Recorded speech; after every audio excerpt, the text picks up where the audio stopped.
are their own and are independent of any organization, entity. Nothing said on the show or any of its platforms constitutes a client-attorney relationship or serves as legal advice counsel. No liability, explicit or implied, shall be extended to Igniting Change, its platforms, or the show's host. It's time now for Igniting Change, a weekly provocative and empowering program where you, the listener, can ignite change. Now here's your host, Barbara Arnwine. Get up, stand up. Good afternoon, everyone. Yes, welcome to Igniting Change. We have a great show for you today, and we can't wait to roll because we're going to be talking about some of the most critical issues on our national agenda right now. And I hope that you are ready. Get those pens out, get your pad out, because we're going to be giving out some powerful information. We want you to be ready. Don't forget, Friday, Economic Blackout Friday. Oh, we're going to talk about that. We're going to talk about North Carolina. We're going to talk about so many things, and we want you to be ready. But you know I cannot get started without bringing on my co-host, the mighty head of the board of the Transformative Justice Coalition, one of our nation's most foremost, brilliant, innovative, bold, courageous lawyers. You know who I'm talking about, none other than attorney Daryl D. Jones. Hey, Daryl. Hey, Barbara, it must be Tuesday. It must be noon Eastern Standard Time because we're talking about igniting change. My goodness, Barbara, you know, this show could not be more appropriately titled for what we're going to be talking about today because, my goodness, does North Carolina need change or what? I mean, I can't wait to get into this discussion. What is going on with your Tar Heel state? What's going on with the judges down there? My goodness. They need to be blasted up because it doesn't make sense. So, I can't wait. Go ahead there. And Barbara, you know, in addition to that, you know, we're going to be talking about what's happening across the country of these federal workers that are just completely confused. They're upending families. They've created all kinds of confusion. We've got a lot to unfold here, Barbara, and to talk about within our 1 hour here on WOL. And I look forward to getting into the mix with it. And we have just some great guests that we're going to be discussing it with, Barbara. We are so blessed. We have some of the top guests in the country. Folks, you know that we have a great board at the Transformative Justice Coalition, and I am so happy that we're being rejoined this show by the former chair of the board, one of North Carolina's brilliant attorneys, a leader in every right. I cannot be more proud and more pleased to introduce and welcome back to the Igniting Change radio show, none other than Brenda Ford Harding. Hey, Brenda. Hi, Barbara and Daryl. Good to see you. We need to have about 4 hours, don't we? I mean, we need a whole course. At a minimum. That's just to get started. Brenda, that's just to get started 4 hours. My goodness. That's right. That's to get started 4 hours. It's total madness out there. And I also am so happy to welcome to our show, to welcome back one of the foremost voices in our country when it comes to justice, especially justice, not only racial justice issues, but women justice issues. I'm talking about the former president of the National Organization for Women and the board secretary for the Transformative Justice Coalition. I'm talking about none other than Terry O'Neill. Hey, Terry. Hey, Barbara. Hey, Daryl. And hey, to Brenda Ford Harding. It's so good to hear your voices today. Oh, yes. I know you're down there like we all are in one form or the other, the belly of the beast. You're there in Tennessee. Whoa, and they've been acting up. My Lord. I'm so glad that Justin Jones and Justin Pearson are there to be on the case. Thank you for all that you do in your leadership. And I am also just so happy to welcome back to our radio show. It's been a while. Our former board member, but one of the leading theologians in our country. We're talking about the Reverend Dr. Rodney Sadler. Hey, Dr. Sadler. Well, hello, Barbara Arnwine. It is wonderful to be talking with you again today. You're right. We've got a lot to talk about. Woohoo! Yes, yes, yes. So, everybody listening, the first thing we want to make sure that you know from TJC is that we are not happy. We are extremely upset, sad, and angry about MSNBC's cancellation of the Joy Reid show. It is uncalled for. Her ratings were fine, folks. Don't believe the lie. She had great ratings. It is absolutely outrageous that on Black History Month, that we're seeing Black leaders, Black voices being silenced, like Joy Reid, like the head of the Joint Chiefs of Staff. They chose to do this at this time, gave her what? Virtually no warning that this was going to happen.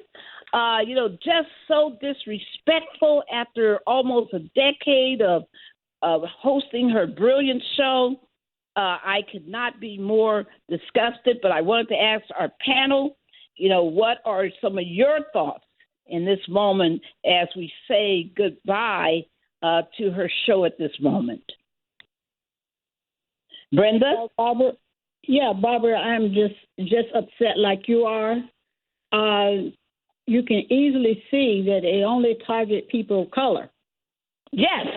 In this whole thing. And it's even the people who remaining are fired up like we are. Yes. She is brilliant. He's always told the truth. She gave us information. She made us be on top of things at all times. It actually, with everything else going, I thought it was a shock. But I guess I was being naive because I was shocked when this happened, and I'm really, really angry. Wow. Terry. Yeah, I feel exactly the same way. I felt like Joy Reid was a person I could listen to and get some actual factual information. She did not hold back. She probably did in some ways. But I would tell you, I don't get cable television. So I don't watch NBC on a regular basis, but I always followed Joy Reid on my podcast because she made her show available to people. She made portions of her show available on Instagram and even TikTok, and that's where I got my truth. And as Brenda says, these firings at MSNBC were focused on Black leaders, right? Yep. It's really shameful. It is absolutely horrendous, and I think it's just I don't know. I feel like more and more and more of my opportunities to get truthful, factual information in context, in a really truly broad and informative context, those opportunities for me are being closed off. As the Washington Post lays off, calm the sleeve. Washington Post squeezes out people who are not willing to bow to the oligarchs, and MSNBC is doing the same. And we're going to talk later about all the corporations that are pulling back on DEI. I mean, I just feel like my access to truthful information is being closed off, and it's infuriating me. And isn't that a forerunner that we always see, Dr. Sadler, in? Isn't this a forerunner to fascism? What did you think about this? Yes, it seems like a forerunner to fascism. It seems like the way that the central government works is to control media outlets. It wants to make sure that it can put out a narrative that is always favorable to its goals and its intentions. And if anything varies from that, then it becomes a focus of attack. And I worry that MSNBC, if it's meant to be a progressive voice in the midst of the world, how do you remove Joy Reid, a black woman? Black women are the most faithful progressive voices in this nation. And to remove a black woman's voice at this point in time almost looks like a white flag of surrender. And it's the fourth time they've done it. Yeah. You know, Melissa Harris Perry, right there in North Carolina. Yeah. Yeah. A brilliant journalist. Brilliant, yes. And let's talk, Tiffany Croft. You know, here, there sadly, folks, is a record here of disrespect. I don't care, you can't tell us that we, are not entitled, the way we have supported that network, to have a black voice. They also asked Jonathan Capehart. They asked, let's talk about it. They asked his show. They asked, all these really progressive voices that we need, who were exposing the truth about the moment that we're in, who were giving people all kind of great ideas, and we're featuring voices that people never would have heard. It is absolutely outlandish. And Daryl, I know that you got a word on this also. Well, Barbara, it's really interesting because, as you've indicated with Jonathan Capehart, what they did was they got rid of his show, but they've also moved him. So he's not completely off the air, but they've moved him to a less prominent role within MSNBC. And, Terry O'Neill, one of the questions I wanted to ask you, when I was watching Joy Reid's last show, yesterday, and for the record, I ended my MSNBC watching at 7:59 when Joy signed off. That's it for me in MSNBC. But in watching that last Joy Reid show, the lineup that I wondered about and the information I wondered about came from Lawrence O'Donnell, Michelle Wallace, and Rachel Maddox. I expected and thought that there's going to be a really hard-hitting piece with regards to MSNBC, and that did not happen. It was a hard-hitting piece with regards to democracy and the challenge of democracy and what we need to do as individuals, but not to the station. And my question to you, Terry, is what message does the removal of a successful Joy Reid send to other commentators at MSNBC and other news commentators at other organizations?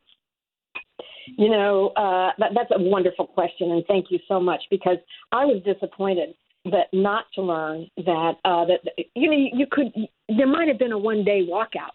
What would have been wrong with staging a one-day walkout in protest? Rachel and Lawrence and all of those people could have said, or even a 5-minute blackout. Just no, we're not doing this. We're going to be in solidarity with Joy. They could have done that. They've got enormous power at that network, but they chose not to do it. And they chose not to do it for the same reasons that Niemöller, who in Nazi Germany did not speak up. Remember this? First they came for the trade unionists, and I didn't speak up because I wasn't a trade unionist. Then they came for the communists, and then they came for the Jews, and I still didn't speak up. And then they came for me, and by that time there was no one left to speak up for me. I think that's I'm disappointed in the people at MSNBC up and down the line, including the anchors, the people whose faces we see. So, but I can just hear people saying, well, those who fight and run away live to fight another day. But I don't think that that's what's going on here. I think we're seeing some cowardice, and I'm so disappointed in all of them. Well, when I was watching everyone, when I was watching Lawrence and Maddow and Nicole Wallace last night, all I could see was the hatchet hanging over their heads, right? Because that's what I saw. Exactly, I saw the hatchet hanging over their heads and the carefulness, etc. But let's be very clear, folks. When people operate this way, where they give you where they're going to where they're canceling your show, meaning that all those people, you saw all those people who support her, who are part of her staff, they all lost their jobs. All of them. It was just cruel, foul, ugly. And that's